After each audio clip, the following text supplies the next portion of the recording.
ॐ अज्ञानतिमिरान्धस्य ज्ञानाञ्जनशलाकया चक्षुरुन्मिलितं येन तस्मै श्रीगुरवे नमः।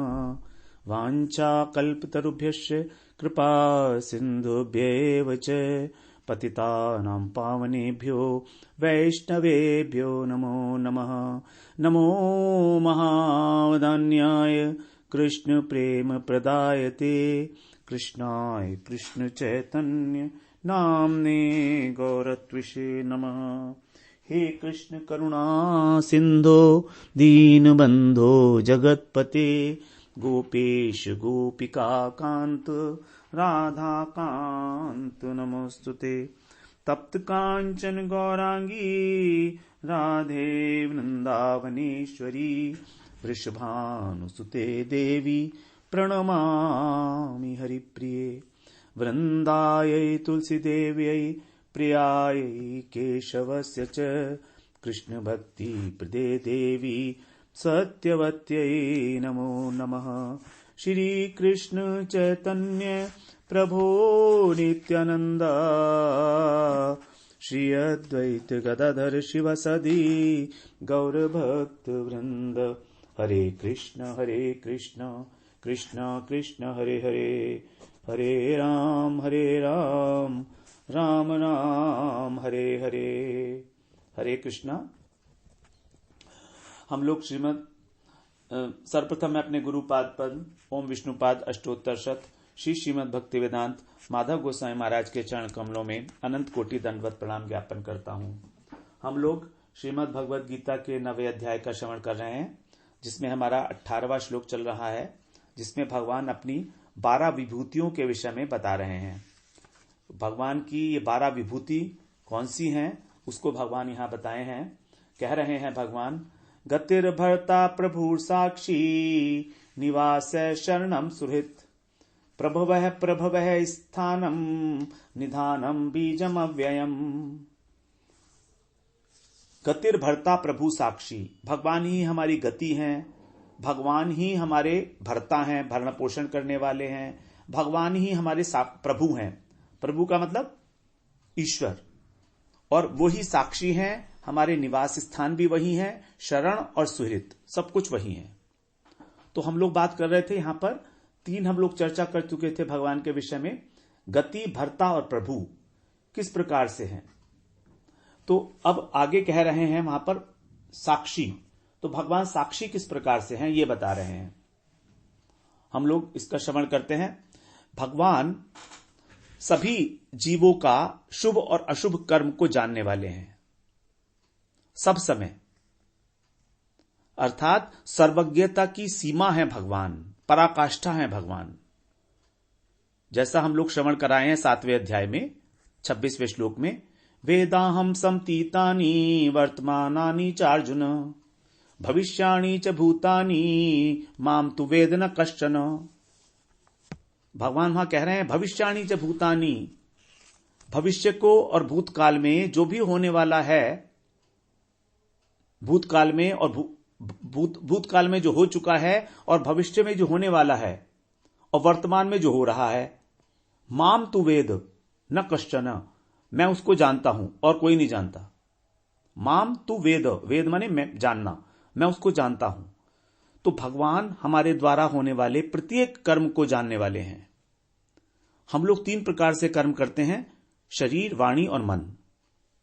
मन में हमारे विचार आता है, वाणी से हम लोग बोलते हैं और शरीर से हम लोग कार्य करते हैं। तो सबसे पहले विचार आता है, और भगवान तो हृदय के अंदर स्थित है ना, हृदय से अर्जुन तिष्ठति। तो जो विचार उठता ही है भगवान वहीं पर उसको नोट कर लेते हैं। विचार के उठने के बाद ही तो हम कुछ वाणी से बोलते हैं ना, और उसके बाद फिर एग्जीक्यूट करते हैं, शरीर के स्तर पर उसको करते हैं, क्रियान्वयन करते हैं उस विचार का। तो भगवान तो वहीं विचार के स्तर पर ही देख लेते हैं हमको। और विचार तो हमारे अंदर बहुत सारे आते हैं, हजारों विचार आते हैं एक दिन में, लेकिन सारे विचार को तो हम एक्सप्रेस नहीं कर सकते वाणी से। और जितने वाणी से एक्सप्रेस भी कर पाते हैं उनको एग्जीक्यूट नहीं कर सकते शरीर के द्वारा। तो भगवान तो इस प्रकार के साक्षी हैं कि वो सब कुछ देख लेते हैं, सर्वज्ञ है ना वो।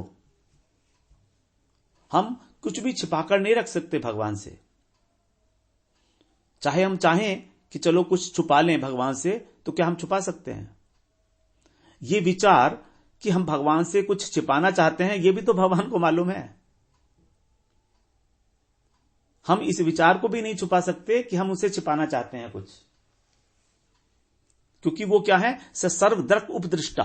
भगवान को कहा गया उपदृष्टा। उप का मतलब है समीप और दृष्टा का मतलब है देखने वाला। तो जो बिल्कुल पास से करीब होके हमारे नजदीक से देखता है। अभी चाक शीति जिसे बोला था, द्वासुपर्णा सयुजा सखाया समाने वृक्षे पुरुषस्व जाते। जो बिल्कुल हमारे करीब में बैठा है, हमारा सखा, हमारे शरीर रूपी वृक्ष के ऊपर दो पक्षी बैठे हैं ना, सुंदर पंख वाले, सुपर्णा। तो इस प्रकार से भगवान हमको देखते रहते हैं। साक्षी मतलब गवाह। गवाह अपने आप से कुछ नहीं बोलता है, सिर्फ देखता रहता है, ऑब्जर्व करता है। जब जरूरत होती है तब बोलता है। इसी तरह से भगवान भी सब कुछ ऑब्जर्व करते हैं। उसको बोलते हैं ना हम लोग, जो यमराज का एक जो वो है, अधिकारी है, उसको चित्रगुप्त। चित्रगुप्त का मतलब क्या है? चित्त के अंदर हमारे जो बातें गुप्त रूप से छिपी हुई हैं, उन सबको भी चित्रगुप्त जो है नोट कर लेते हैं अपनी डायरी में। तभी उनका नाम रखा गया चित्रगुप्त। वो जो है गुप्त बातों को हमारी उसका चित्र जो है उनके अंदर आ जाता है, तो वो सब समझ जाते हैं हमारी बात को। चित्रगुप्त है उनका नाम। तो और 13वें अध्याय में भी भगवान ने बोला है कि वो भगवान उपदृष्टा है। 13वें अध्याय का 22वां श्लोक आप देखिए। 13वें अध्याय का 22वां श्लोक, उसमें बोल रहे हैं भगवान, उपदृष्टानुमंता च भर्ता भोक्ता महेश्वर है। कितनी बार कहेंगे भगवान ये बात? जरा नोट करिएगा कितनी बार कर रहे हैं। भर्ता भोक्ता महेश्वर, यहां पर भी करता गति भर्ता प्रभु साक्षी। उपदृष्टा का मतलब भी यही होता है, साक्षी।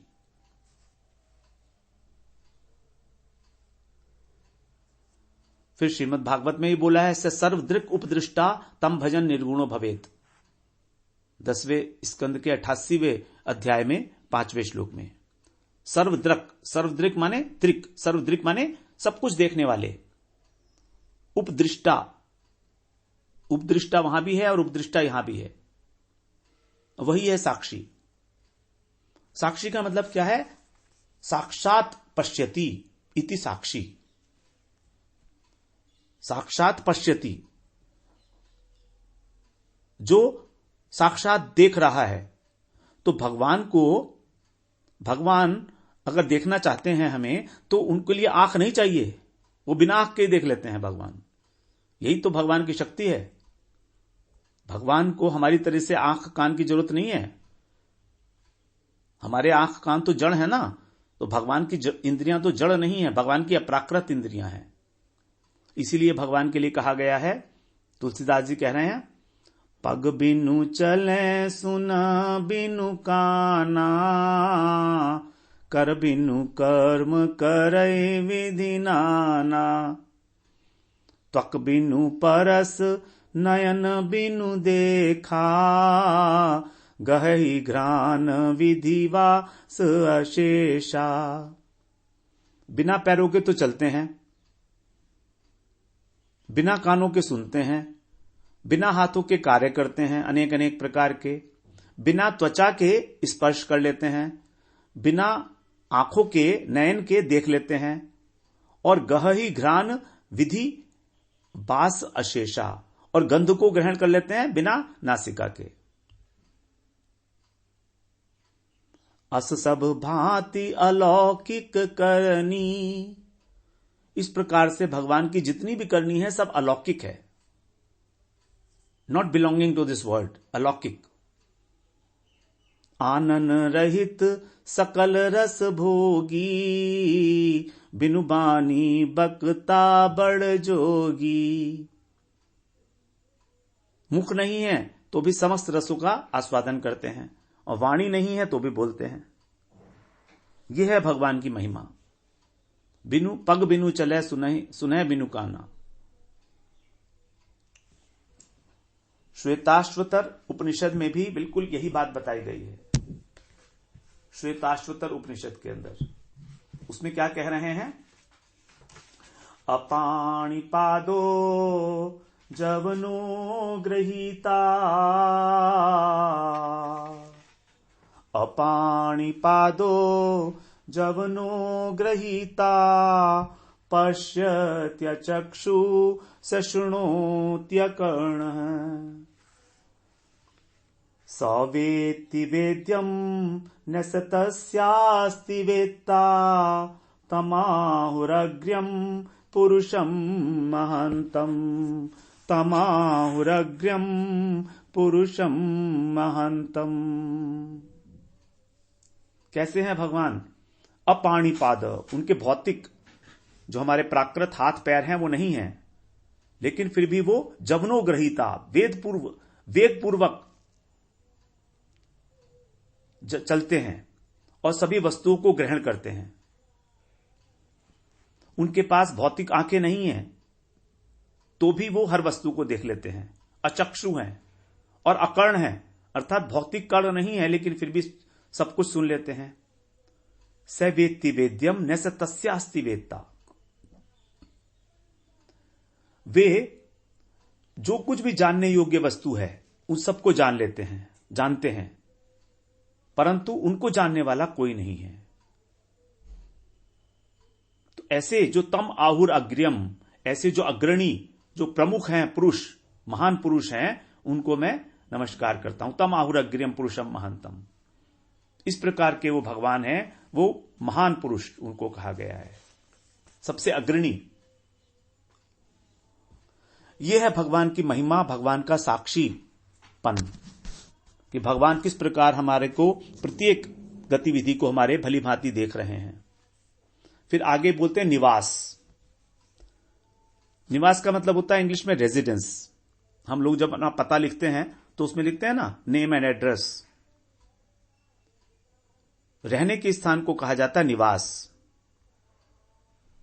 तो हम लोग उठते बैठते चलते फिरते, जन्म लेते हुए मरते हुए सब जीव सर्वदा और सर्वथा केवल भगवान में ही निवास करते हैं, केवल और केवल भगवान में ही।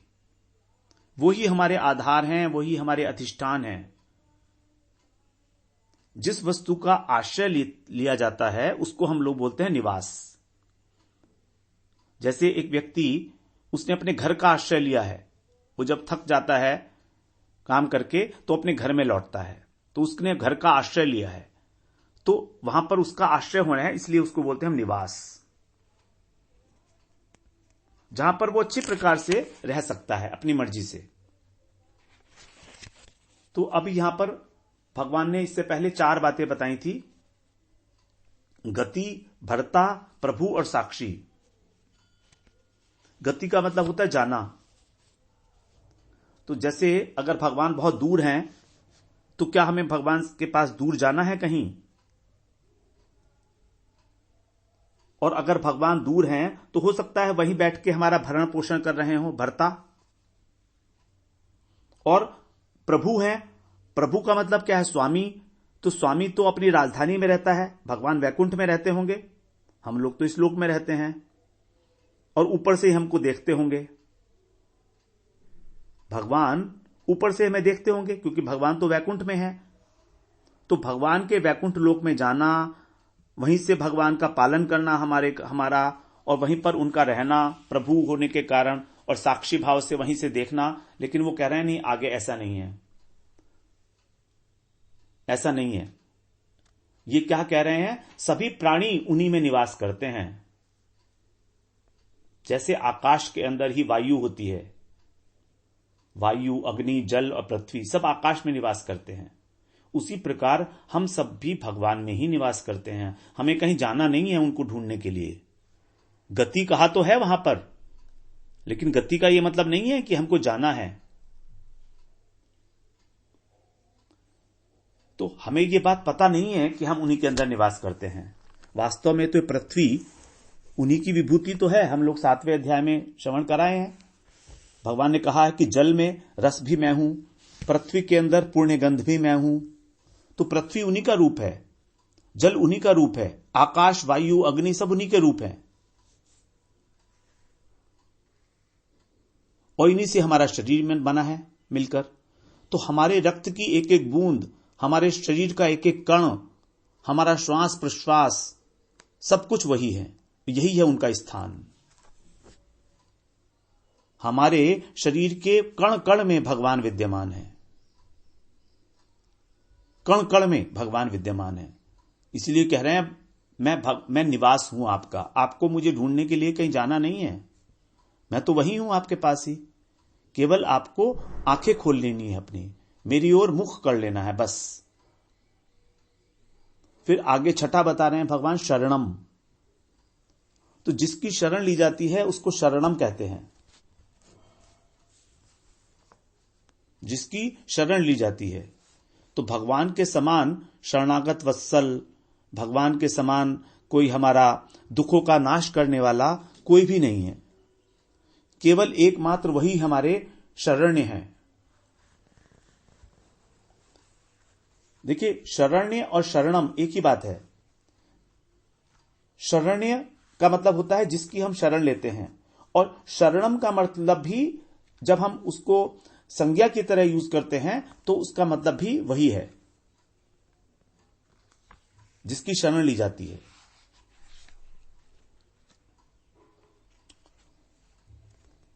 तो भगवान राम ने कहा है ना, जैसे वाल्मीकि रामायण में, सकृदेव प्रपन्नाय तवास्मीति च याचते अभयम सर्वभूतेभ्यो ददामि तत्व्रतम मम। जो भी तव अस्मि मतलब मैं तुम्हारा हूं, ऐसा कहकर जो भी एक बार मेरी शरण में आता है, मैं उसको अभय प्रदान करता हूं।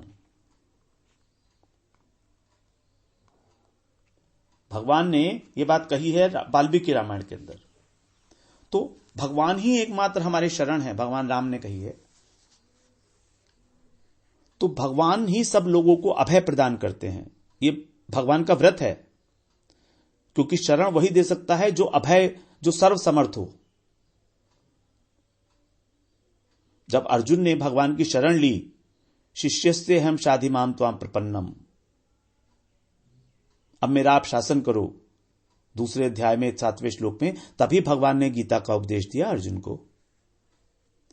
तो गीता में तो प्रधान रूप से शरणागति ही है। हर जगह भगवान ने कहा है प्रपद्ये प्रपद्ये, जो मेरी शरण में आते हैं वही मई माया से दूर हो सकती हैं। देवी हेषा गुणमयी मम माया दुरत्यया मामेव ये प्रपद्यन्ते माया मेताम तरन्ति। तो गीता का जो हमारा वो है लक्ष्य है, वो शरणागति तक पहुंचाना है, और शरणागति के बाद भक्ति आरंभ होती है। या ऐसा कहें कि भक्ति में शरणागति का ही सबसे पहला स्थान है। गीता में शरण शब्द का 4 बार प्रयोग किया गया है। भगवत गीता में 4 बार शरण शब्द का प्रयोग किया गया है। पहली बार कहा गया है बुद्धौ शरणम अन्विच्छ कृपणा फल हेतवः, दूसरे अध्याय के 49वें श्लोक में। बुद्धौ शरणम अन्विच्छ, कि तू बुद्धि योग की शरण में जा। बुद्धि योग क्या? भक्ति। बुद्धि योग का जो मुख्य अर्थ है, हम लोगों ने वहां भक्ति योग ही किया था, क्योंकि भगवान ने भगवत गीता में बुद्धि को बहुत अधिक महत्व दिया है, सम्मान दिया है। और तत्व ज्ञान की प्राप्ति के लिए तीक्ष्ण बुद्धि का आवश्यक भी होना, निर्मल बुद्धि, तीक्ष्ण बुद्धि, शुद्ध बुद्धि का होना आवश्यक है। तत्व ज्ञान तभी हमारे अंदर ठहरता है। तो अर्जुन ने शास्त्रों का अध्ययन किया हुआ है, क्योंकि अर्जुन क्षत्रिय है ना, और पहले समय में ब्राह्मण का, क्षत्रिय का और वैश्य, इन तीनों का उपनयन संस्कार हुआ करता था। और उपनयन संस्कार होने के बाद ही वेद को पढ़ने का अधिकार मिलता है, वेद के अध्ययन का अधिकार मिलता है। तो अर्जुन ये जानते हैं कि उपनिषद ने क्या कहा है, उपनिषदों के क्या वाक्य हैं। वो कहते हैं बुद्धिम तु सारथिम विद्धि। कठोपनिषद में कहा गया है बुद्धिम तु सारथिम विद्धि, कि बुद्धि को तू अपना आत्मा रूपी रथी का और शरीर रूपी रथ का सारथी के रूप में जान। हमारा जो आत्मा तो रथी है और शरीर रथ है और बुद्धि सारथी है। तो मालिक तो आत्मा है, लेकिन वो आत्मा इस शरीर रूपी रथ में बैठी है और इस शरीर के अंदर जो सूक्ष्म शरीर में बुद्धि है वही है सारथी। और यहां भगवान स्वयं अर्जुन के सारथी बने हुए हैं। लेकिन स्पष्ट रूप से ना कह के भगवान घुमा फिरा के कह रहे हैं कि तू बुद्धि की शरण में जा, बुद्धव शरणम अन्विच्छ। तो बुद्धि मतलब क्या? बुद्धि मतलब सारथी। तो अर्जुन से मान लो कह रहे हैं कि भगवान कि तू सारथी की शरण में आ जा। अब ये कहना तो अच्छा नहीं लगता ना कि तू मेरी शरण में आ जा। वो बाद में कहेंगे, दूसरे अध्याय में तो नहीं कह पाए भगवान ये बुद्धव शरणम अन्विच्छ। अगर पहले ही कह देते 18वां अध्याय के बाद तरह से माम एकम शरणम ब्रज, तो शायद गीता नहीं होती फिर हमारी आगे, क्योंकि फिर तो अर्जुन शरणागति स्वीकार कर लेते वहीं पर ही माम एकम शरणम ब्रज में।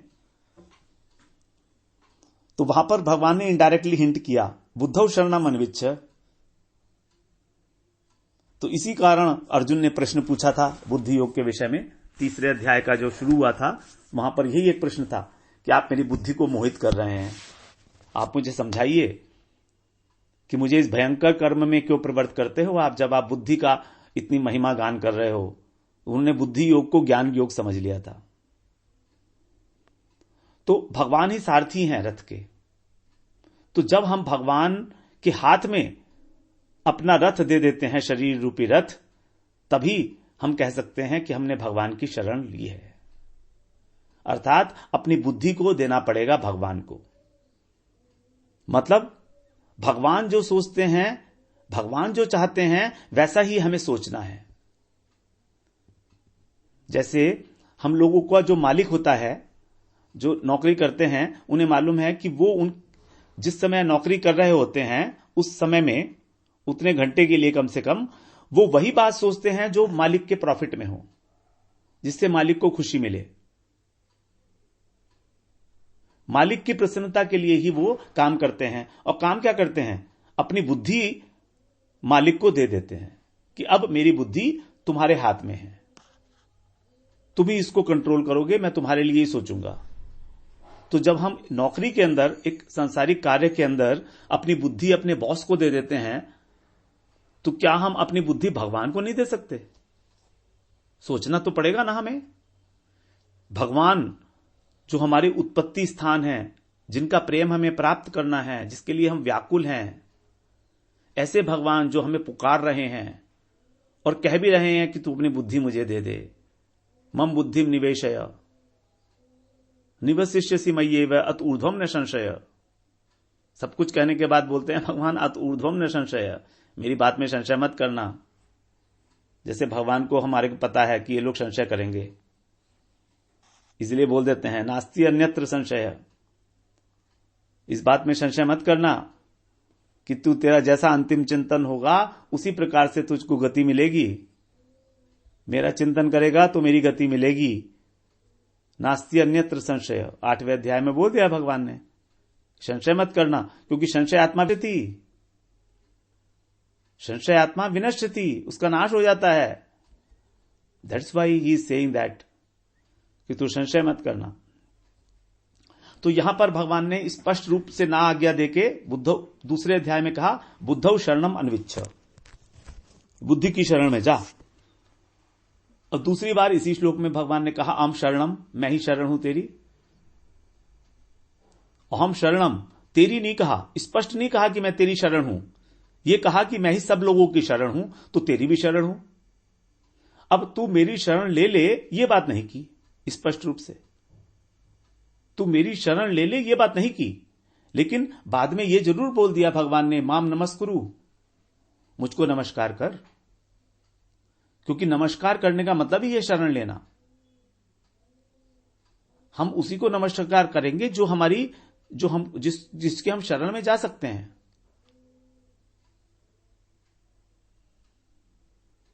तो बड़ा महत्वपूर्ण पद है ये शरणम। 2 बार हुआ, तीसरी बार भगवान कह रहे हैं 18वें अध्याय में ही, तमेव शरणम गच्छ सर्वभावेन भारत। तमेव शरणम गच्छ सर्वभावेन भारत, 18वें अध्याय का 62वां श्लोक। तो यहां पर क्या कह रहे हैं भगवान कि तमेव, उसकी शरण में जा। वो कौन है? जो उससे पहले बताया, हृदय से अर्जुन तिष्ठति, हृदय के अंदर जो परमात्मा विराजमान है अंतर्यामी, तो उसकी शरण में जा। तमेव शरणम गच्छ, उसकी शरण में जा, सर्वभावेन भारत, प्रत्येक प्रकार से। वहां भी भगवान ने यह नहीं कहा मेरी शरण में आ जा। 4 बार कहेंगे भगवान ना, 3 बार तो हो गया। तमेव शरणम गच्छ सर्वभावेन भारत। तो अर्जुन को जब भगवान ने कहा, अर्जुन को ऐसा लगा कि जैसे भगवान उसे कुछ टाल रहे हैं। मतलब भगवान सामने खड़े हैं, भगवान सामने खड़े हैं और ये नहीं कह रहे, और उसके अपने हैं। ये भी नहीं कि अर्जुन से पराये हो कोई, अर्जुन के मित्र भी हैं, सखा भी हैं, तो भी ये नहीं कहा कि तू मेरी शरण में आ जा। क्योंकि भगवान को पता है कि अर्जुन अभी मुझे भगवान मानने के लिए तैयार ही नहीं है। वो तो 10वें अध्याय में अर्जुन को रियलाइज हो गया कि यही पुरुषोत्तम भगवान है, यही है। तो ये कहने के बाद भी भगवान टेस्ट करने के लिए उनको एक बार बोलते हैं कि तू परमात्मा की शरण में जा, 18वें अध्याय में। जैसे हमारे पास अगर कोई आता है, कोई बीमारी है उसको मान लीजिए, और कोई हमारे पास आता है, कोई डॉक्टर का पता पूछता है, तो हमारे को यदि पता है उस डॉक्टर का, तो हम बता देते हैं कि फला फला डॉक्टर के पास चले जाओ, उसे सलाह दे देते हैं। चाहे भले ही हम खुद डॉक्टर हों, तो भी एकदम से उसको दवाई नहीं देगा कोई भी, क्योंकि उसका विश्वास तो है नहीं ना मुझ में अभी, तो सलाह दे देंगे। तो टाल से रहे हैं भगवान। अर्जुन को ऐसा लगा कि भगवान टाल ही रहे हैं, और भगवान क्या चाह रहे हैं? भगवान अर्जुन की अनन्यता देखना चाह रहे हैं। क्योंकि यदि शुरू में ही कह देते कि तू मेरी शरण में आ जा, तो थोड़ा सा अटपटा हो जाता मामला। और अर्जुन की स्थिति भी ऐसी नहीं थी कि वो कहते ही भगवान की शरण ले लेते। क्योंकि किसी की शरण लेने के लिए सबसे पहले विश्वास होना चाहिए। यदि विश्वास नहीं है तो शरण का कोई फायदा भी नहीं होगा, और शरण लेना भी नहीं होगा वो। तो जब अर्जुन को विश्वास हो गया कि यही है परम ब्रह्म, परम ब्रह्म भगवान ही है, जब 10वें अध्याय में अर्जुन ने स्तुति भी की, 11वें में भी स्तुति की भगवान की, तब फिर आगे भगवान ने अनन्यता को चेक करने के लिए 18वें अध्याय में एक बार यह जरूर कहा कि तू परमेश्वर परमात्मा की शरण में चला जा। लेकिन जब अर्जुन का कोई रेस्पॉन्स नहीं हुआ, तब उन्होंने फिर दोबारा से सर्वगुह्यतम बात जो थी वो ये कही कि तू मेरी शरण में आ। तो चौथी बार भगवान जो है वो 18वें अध्याय में बोल रहे हैं, सर्वधर्मान परित्यज्य माम एकम शरणम व्रज। ये चौथी बात है। क्योंकि अर्जुन नीचे देखने लगे वहां पर, जब कहा भगवान ने तमेव शरणम गच्छ, मानो ये कह रहे हैं कि मुझे पता है कि आप परब्रह्म हो, पुरुषोत्तम हो, मैं आपसे ही बात कर रहा हूं, आप सर्व समर्थ हो, फिर भी मुझे दूसरे के पास भेजते हो। तो अर्जुन का भाव समझ लिया भगवान ने और तुरंत बोल गए। 66वें श्लोक में, ज्यादा देर नहीं लगाई, 63, 64, 65 3 श्लोक बस, और 66 में बोल दिया ठीक है तू मेरे पास आ जा। चौथी बार शरणों की बात हो गई, सब धर्मों को छोड़कर तू मेरी शरण में आ। अर्जुन तो मानो प्रतीक्षा कर रहे थे कि कृष्ण कब मेरी जिम्मेदारी लेंगे। तो यही है शरणम। तो हम लोग इसी विषय को आगे बढ़ाते हुए फिर आगे बढ़ेंगे अगले सत्र में। वांछा कल्पतरुभ्यश्च कृपा सिंधुभ्य एव च पतितानां पावनेभ्यो वैष्णवेभ्यो नमो नमः।